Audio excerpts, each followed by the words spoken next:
말씀의 제목 따라 하겠습니다. 감사의 힘.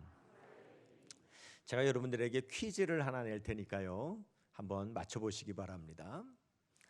이것은요, 영국의 스털링 대학 연구진이 연구한 결과인데요, 이것을 하는 사람은 이것을 하지 않는 사람에 비하여서 면역력이 1.4배나 높게 나왔다고 합니다. 또 이것을 하는 사람은 그렇지 않은 사람에 비해서 심장병에 걸릴 확률이 3분의 1로 낮아졌다고 합니다. 또 워릭대 연구팀의 연구 결과인데요, 이것을 하는 사람은 그렇지 않은 사람에 비해서 40% 이상 숙면을 잘 취했다고 합니다. 또 이것을 하는 사람은 그렇지 않은 사람에 비해서 우울증의 증세가 절반이나 낮게 나타났다고 그래요. 자, 이것은 무엇일까요? 참, 어떻게 아셨어요, 그걸? 1부도 그렇고 2부도 그렇고 어떻게 이렇게 잘 아시는지 모르겠어요. 희한합니다. 자, 그렇습니다. 감사입니다. 감사. 감사에는 이러한 효능이 있다는 겁니다. 그래서 이런 연구 결과에 의해서 나타난 말이 있습니다. 그것이 바로 감사의 힘이라고 하는 그런 말이 생겨났습니다. 감사는요, 놀라운 능력이 있다는 거죠. 감사에는 놀라운 효과가 있다는 거예요. 그런데 의학적으로 밝혀낸 최근의 효과뿐만 아니라 이미 수천 년부터 성경은 우리에게 감사에는 놀라운 힘과 능력이 있다고 이미 말씀하고 계신다는 거죠. 오늘 우리가 읽은 본문 말씀에 보면 이 짧은 본문 안에 감사하라 하는 말씀을 3번이나 강조하고 계십니다. 오늘 15절 말씀에 보면은요, 감사하는 자가 되라 그렇게 말씀을 하고 있습니다. 16절에 보면 감사하는 마음으로 찬송하라 그렇게 말씀하고 있고요, 17절에 보면은요, 하나님 아버지께 감사하라 그렇게 말씀을 하고 있습니다. 자, 여러분, 그런데 오늘 본문 말씀에 이 감사하라고 하는 말씀은 성경 66권 전체 중에 감사라고 하는 말씀에 아주 작은 일부분에 지나지 않습니다. 성경은 66권 전체를 통하여서 우리에게 감사하라고 계속 말씀을 하고 있는데, 여러분, 요즘은 컴퓨터가 좋잖아요. 그래서 제가 컴퓨터에서 성경에 감사라고 하는 말씀이 얼마나 있는가를 한번 쭉 뽑아봤더니 세상에 이렇게 A4지 6장에 가득 차도록 감사라고 하는 말씀이 이렇게 많이 나타나 있습니다. 그래서 제가 이 많은 내용을요, 하나하나 일일이 다 읽어보면서 공부를 하고 연구를 해서 전수조사를 했습니다. 도대체 성경은 어떻게 감사라고 말씀하고 있는가 하고 찾아봤더니 성경 안에 감사라고 하는 말씀에는 특징들이 나타나는데, 제가 오늘 그 특징 가운데 10가지만 추려서 여러분들에게 한번 소개해 보려고 합니다. 성경은 전체를 통하여 우리에게 감사라고 말씀하고 계시는데, 그 감사의 특징이 뭐냐? 여러분, 첫 번째 감사의 특징은요, 감사는 찬양과 항상 짝을 이루어 말씀하고 있다라고 하는 겁니다. 감사는 항상 찬양과 짝을 이루고 있다는 거예요. 두 번째, 감사의 두 번째 특징은요, 지옥에는 감사가 없다는 거예요.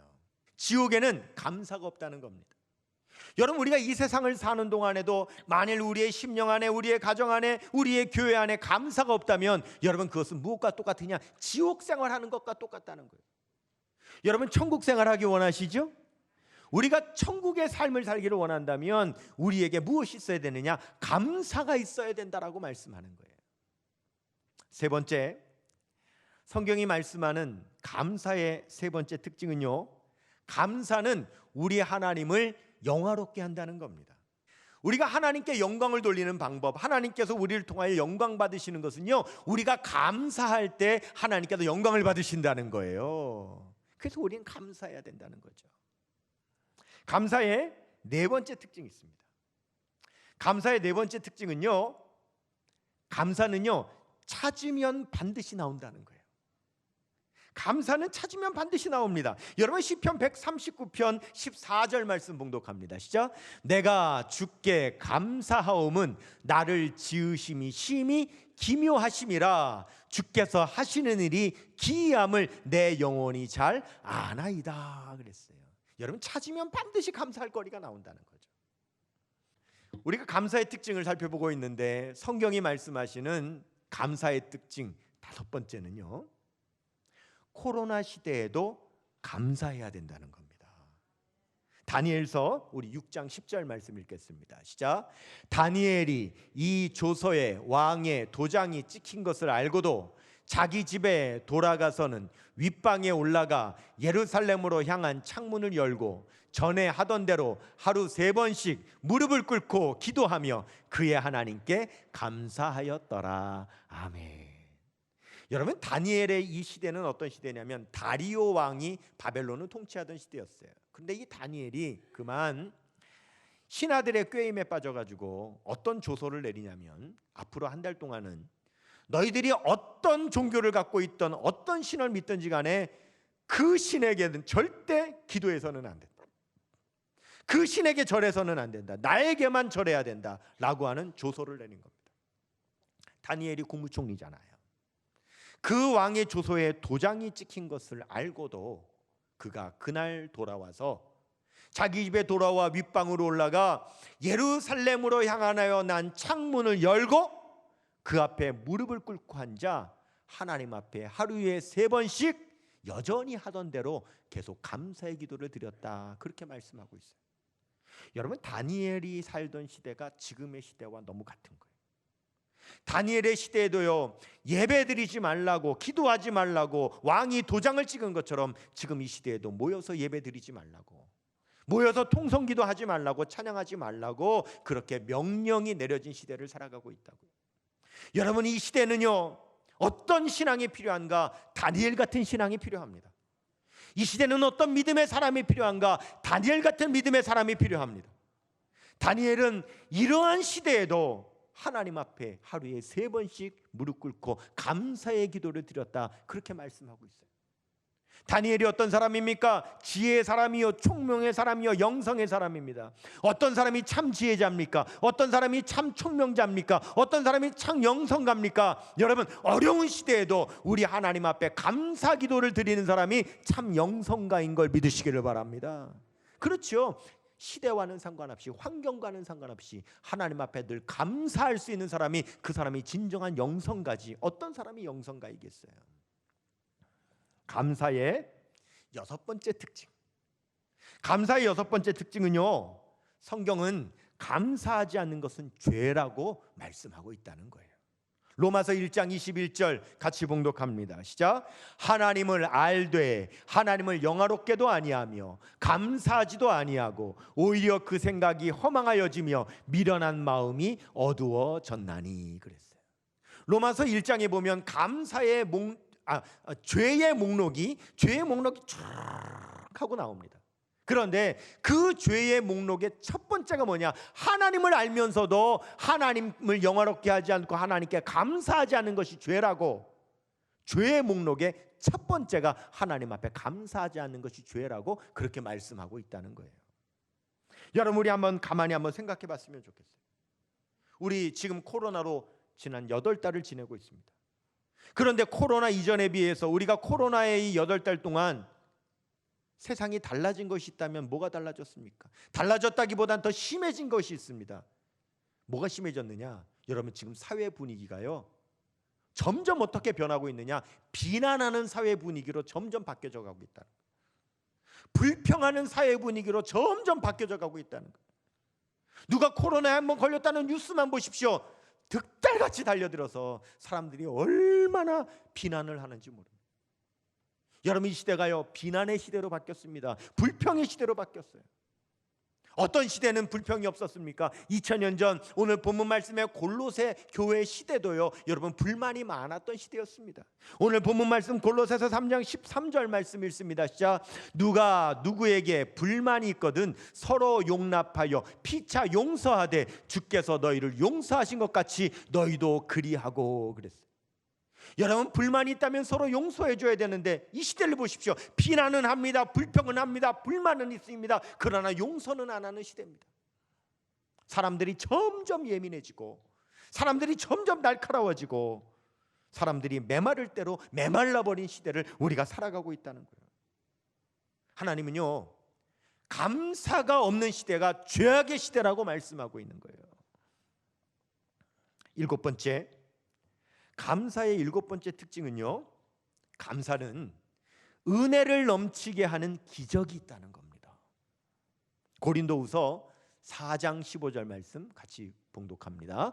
이는 모든 것이 너희를 위함이니 많은 사람의 감사로 말미암아 너희 은혜가 더하여 넘쳐서 하나님께 영광을 돌리게 하려 함이라. 아멘. 여러분, 생명이 있는 꽃은요, 항상 물을 줘야 생명력이 유지되는 거예요. 마찬가지로 생명이 있는 영혼은요, 하나님의 은혜의 복락의 단비가 내려야 여러분 항상 이 심령은 살아나는 줄로 믿습니다. 우리는 은혜를 받아라 살아요. 우리는 하나님의 은혜의 단비가 항상 내려져야지 사는 사람인데, 하나님의 은혜 받는 이 예배의 통로가, 우리 신앙의 통로가 너무 막혀버렸기 때문에 이 시대를 살아가는 성도들도요, 은혜가 점점 메말라가고 있는 시대를 살고 있다는 거예요. 마른 땅은요, 먼지가 일어나게 돼 있습니다. 그 일어나는 먼지를 가라앉히려면 반드시 물을 뿌려줘야 되는 것처럼, 여러분, 불평과 비난이 이 먼지처럼 일어나는 시대에는요, 여러분, 은혜의 단비가 내려져야 가라앉는 줄로 믿습니다. 그러면 은혜의 단비는 어떻게 내립니까? 여러분, 비가 하늘에서 내리는 것 같죠? 아닙니다. 먼저 바닷물이 증발을 해서 올라가야 그것이 비로 바뀌어져 가지고 다시 땅으로 내려오는 겁니다. 여러분, 우리가요, 은혜가 넘치려면은요, 우리가 하나님 앞에 먼저 감사를 올려드려야 하나님께서는 그 감사를 은혜의 단비로 바꾸사 우리에게 다시 내려주시는 줄로 믿습니다. 그래서 여러분, 은혜가 넘치게 하려면 감사를 올려드려야 된다고 말씀하고 있다는 거예요. 감사는요, 은혜를 내리게 하는 비결입니다. 여러분, 오늘 본문 말씀 골로새서 3장 17절 말씀 보십시오. 뭐라고 말씀합니까? 같이 읽어요. 또 무엇을 하든지 말에나 일에나 다 주 예수의 이름으로 하고 그를 힘입어 하나님 아버지께 감사하라 그랬어요. 무슨 말을 하든지 무슨 일을 하든지 항상 뭐 하라고요? 감사하라는 거예요. 감사하라. 예수님의 이름을 힘입어서 감사하라는 거예요. 환경을 보면 힘이 나지 않지요. 환경을 보면은 감사할 힘이 나지 않지만 예수님의 이름을 힘입어서 감사하라는 겁니다. 여러분, 옆에 있는 분들한테 그렇게 인사해 주세요. 감사합니다. 인사하십시다. 감사합니다. 할렐루야. 감사합니다. 여러분, 우리 당분간 인사할 때는 안녕하세요 그러지 말고요, 감사합니다 그렇게 인사하십시다. 예배 마치고 나갈 때도 저를 볼 때 감사합니다 그러고 여러분 나가십시다. 여러분, 교회에 감사가 넘쳐야 하나님의 은혜도 넘친다고 말씀하고 있어요. 은혜 받기 어려운 시대에 은혜가 넘치는 방법은 우리가 열심히 하나님 앞에 감사하는 것밖에 없다고 말씀하고 계세요. 감사의 여덟 번째 특징입니다. 감사는요, 바로 바이러스를 잡는 백신이라고 말씀하고 계세요. 에베소서 5장 4절입니다. 시작. 누추함과 어리석은 말이나 희롱의 말이 마땅치 아니하니 오히려 감사하는 말을 하라 그랬습니다. 여러분, 지금 이 시대가 코로나 팬데믹의 시대라 그러죠. 팬데믹이 뭡니까? 대확산, 대전염을 팬데믹이라 그러는 거예요. 근데 여러분, 이 시대가 코로나 팬데믹의 시대인데 코로나가 왜 이렇게 확산됩니까? 바이러스니까. 바이러스의 특징이 뭡니까? 바이러스는 전파되는 그런 특징을 갖고 있어요. 그런데 코로나 바이러스만 전파되는 게 아닙니다. 여러분, 이 시대에 코로나 바이러스보다 더 잘 전파되고 있는 그런 바이러스가 있는데 부정적인 말입니다. 부정적인 말도 바이러스와 똑같아서 부정적인 말도요, 여러분, 전파가 됩니다. 이 시대는요, 코로나 팬데믹의 시대뿐만 아니라 부정적인 말의 팬데믹의 시대입니다. 비난과 불평의 팬데믹의 시대입니다. 여러분 보십시오. 코로나 바이러스 우리나라에 걸린 사람은요, 한 10,000여 명 됩니다. 그런데 이 부정적인 말에 감염된 사람은 5,500만 명이 다 감염됐습니다. 지금은 여러분, 우리가 이 코로나 바이러스를 치료하려고 치료제와 백신을 그렇게 개발하고 있습니다. 그러면 코로나 바이러스는 백신과 치료제로 없앤다고 하십시다. 그러면 이 비난과 이 불평의 이 부정적인 말의 바이러스는 뭘로 없앨 겁니까? 오늘 성경은 말합니다. 누추함과 어리석은 말이나 희롱의 말이 마땅하지 아니하니 도리어 감사하는 말을 하라. 뭡니까? 이런 부정적인 말을 없앨 수 있는 백신은 바로 감사하는 말이라고 말씀하고 있는 거죠. 여러분 해보세요. 누가 옆에서요 이런 누추한 말이나 어리석은 말이나 부정적인 말이나 비난하는 말이나 막 할 때 그 옆에 있는 사람이 아유 그래도 감사하죠. 그러면 여러분 그 사람 말 쏙 들어가 버립니다. 감사하는 말만이 부정적인 말을 이겨낼 수 있는 겁니다. 감사의 9번째 특징이 있습니다. 감사는요 시작과 끝이라는 거예요. 역대상 23장 30절 같이 봉독합니다. 시작. 아침과 저녁마다 서서 여호와께 감사하고 찬송하며 그랬어요. 여러분 이 말씀은 제사장에게 주신 말씀이에요. 여러분 제사장이 성전에서 일을 할 때요 아침에 성전에 출근하잖아요. 그럼 제일 먼저 뭘 해야 되냐면 지성소를 향하여 서서 하나님 앞에 감사 찬송을 하고 일을 시작해야 돼요. 그리고 하루 종일 성전의 일을 마치고 퇴근하기 전에도 항상 지성소를 향하여 하나님 앞에 감사 찬송을 하고 퇴근을 해야 돼요. 감사는요 여러분 시작과 끝에 다 해야 된다는 거예요. 굉장히 중요한 말씀이에요. 여러분 우리는 베드로전서 2장 9절에 우리가 누구라 그랬습니까? 너희는 왕 같은 제사장이라 그랬어요. 우리 모두가 제사장입니다. 그러면 우리가 어떤 삶을 살아야 됩니까? 시작할 때도 하나님 앞에 감사로 시작하고 끝날 때도 하나님 앞에 감사로 끝내야 된다고 그렇게 말씀을 하고 계시는 거예요. 하나님은요 시작할 때만 계시는 분이 아닙니다. 하나님은요 끝에도 계시는 분이십니다. 그래서 요한계시록 1장 17절에 보면 예수님께서 자신을 가리켜 뭐라고 말씀하십니까? 나는 처음과 마지막이니 라고 말씀하셨어요. 감사는 시작도 끝도 감사여야 합니다.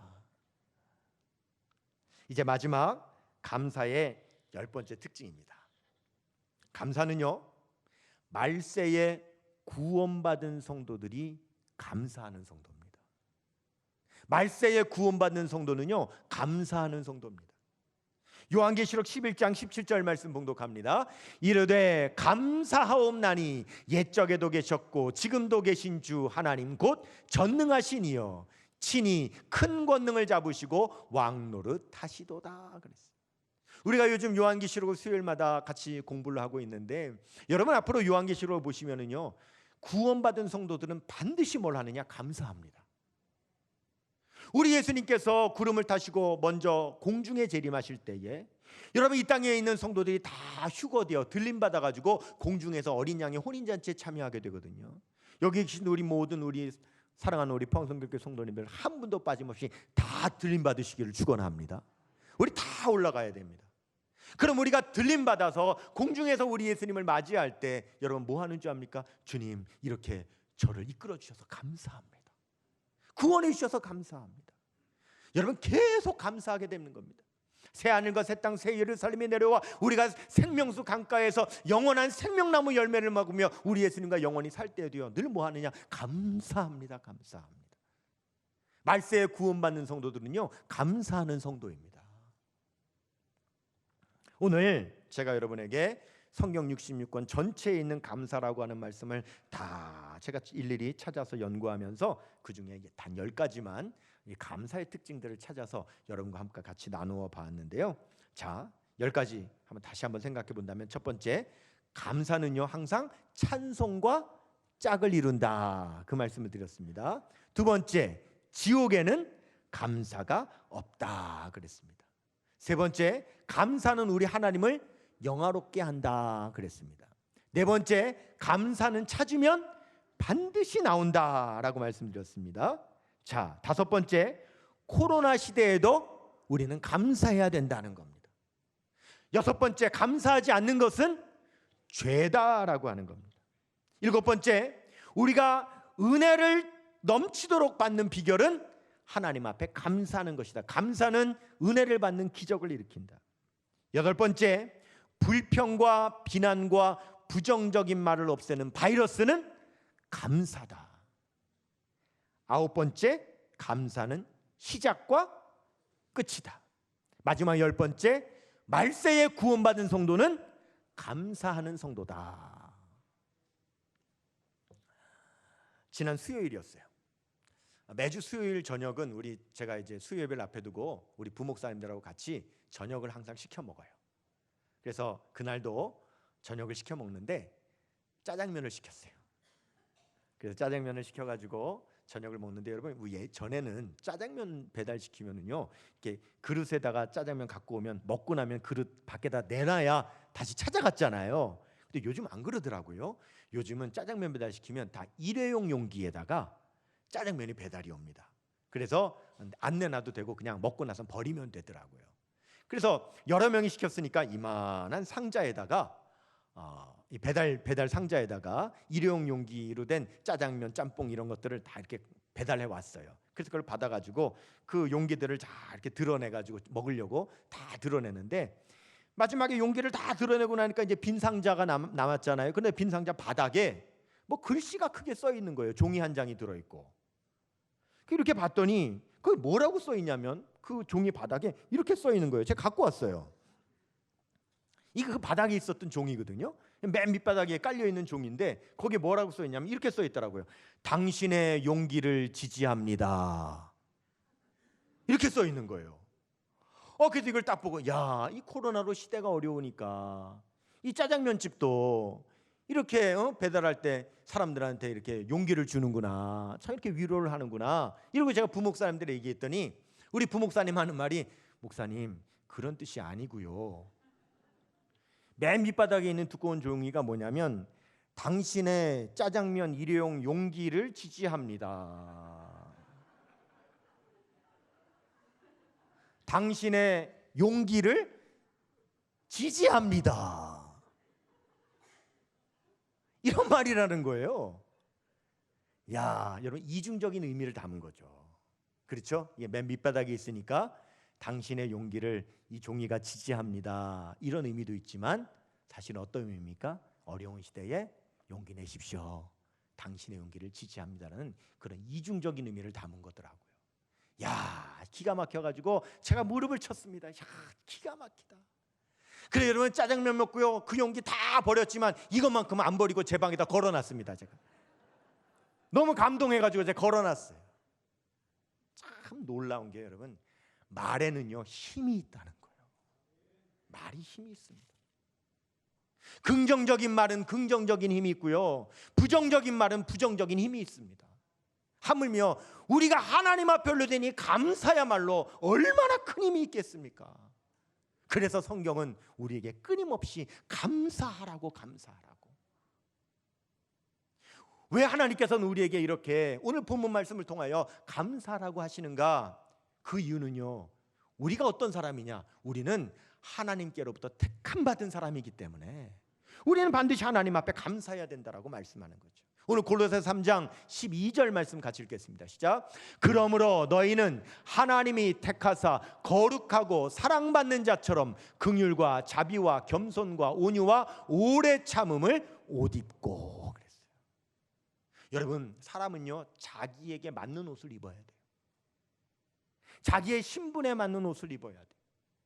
우리가 하나님께 택함 받은 자라면 하나님께 택함 받은 자다운 옷을 입어야 된다는 겁니다. 우리가 입어야 될 옷이 뭐냐? 여러분요, 우리가 입어야 될 옷은 감사의 옷을 입어야 된다 말씀하는 겁니다. 왜 그런가? 여러분 보십시오. 골로새 3장 15절 읽겠습니다. 시작. 그리스도의 평강이 너희 마음을 주장하게 하라. 너희는 평강을 위하여 한 몸으로 부르심을 받았나니 너희는 또한 감사하는 자가 되라. 이 시대 우리의 교회의 이름이 감사하는 자가 되어야 될 줄로 믿습니다. 이 시대를 살아가는 성도의 이름이 감사하는 자가 우리의 이름이 되어야 될 줄로 믿습니다. 여러분, 감사하십시다. 감사가 넘치게 하십시다. 감사의 능력이 나타나게 하십시다. 감사의 백신을 뿌리십시다. 그래서 이 시대에 코로나보다도 더 감염된 이 비난과 불평과 이 부정적인 이 말들이 다 사라지는, 여러분, 우리 교회 안에서부터 이 감사의 백신을 뿌리는 저와 여러분 되시기를 주님의 이름으로 축원합니다.